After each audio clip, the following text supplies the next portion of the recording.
ఇక్కడ రాముడిని నమ్మిన వాళ్ళు మాత్రమే ఉండాలి, యేసుని నమ్మిన వాళ్ళు గాని అల్లాహ్ నమ్మిన వాళ్ళు గాని ఉండడానికి వీల్లేదు అని అంటే ఈ దేశాన్ని ఏమైనా కొనుక్కున్నారా?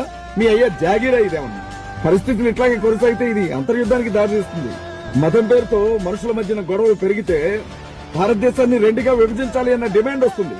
హిందువులందరూ కూడా ఉత్తర భారతదేశానికి వెళ్లిపోండి, క్రైస్తవులు, ముస్లింలు, బౌద్ధులు, సిక్కులు, మైనార్టీలందరూ కూడా దక్షిణ భారతదేశంలో ఉంటాం అనే ఒక డిమాండ్ వస్తుంది. రేపు క్రైస్తవులు, ముస్లింలు కూడా అదే రకంగా ఒక ఉద్యమాన్ని చేపట్టాల్సిన పరిస్థితులు ఏర్పడతా ఉన్నాయి. ఇప్పుడు దేశాన్ని రెండుగా చీల్చి మా భాగం మాకిచ్చి మీ భాగంలో మీరు ఉండండి అని రేపొద్దున ప్రజలందరూ డిమాండ్ చేస్తే ఇది ఎంత దూరం పోతుందో, ఇది సివిల్ వారికి ఎలా దారితీస్తుందో ఒకసారి ఆలోచించండి. ఏంట్రా వచ్చేది?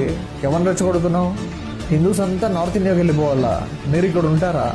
అంటే మీరు మా ఇళ్ళకి వచ్చి మమ్మల్ని గెంటేసి మీరు కబ్జా చేసుకుంటారా? ఆహా, పెచ్చగుందా? హిందూ దేశంరా ఇది. భారతీయ సంప్రదాయం, సంస్కృతి, అత్యంత విశిష్ట కలిగిన దేవాలయాలు యాక్టివ్గా ఉన్న సౌత్ ఇండియా మీద పడిందా మీ కన్ను?